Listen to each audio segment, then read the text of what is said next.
भाजप आमदार संजय केणकर यांचं वादग्रस्त विधान पुढे आलेलं आहे। मनोज जरांगे हा शरद पवारांचा सुसाईड बॉम्बर असल्याचं संजय केणकर यांनी म्हटलेलं आहे। भाजपचे आमदार संजय केणकर यांचं वादग्रस्त विधान समोर आलेलं आहे।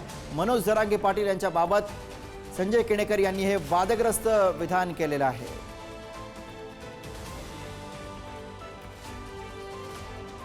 मनोज जरांगे हा शरद पवारांचा सुसाईड बॉम्बर असल्याचं संजय केणकर यांनी म्हटलंय। महाराष्ट्रातील शरद पवारांचा एक सुसाईड बॉम्ब म्हणून जरांगेंकडे पाहिलं जातं आणि खऱ्या अर्थानं हे नुकसान बुमरँग होणार आहे।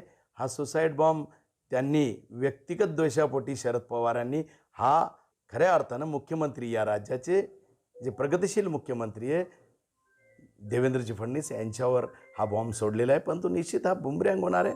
समाजाचं नुकसान शरद पवार करताय। हा सुसाईड बॉम्ब शेवटी समाजाला घेऊन खऱ्या अर्थानं नुकसान पोहोचवणार आहे आणि त्यामुळे निश्चितपणे याचे परिणाम महाराष्ट्राला भोगावे लागेल।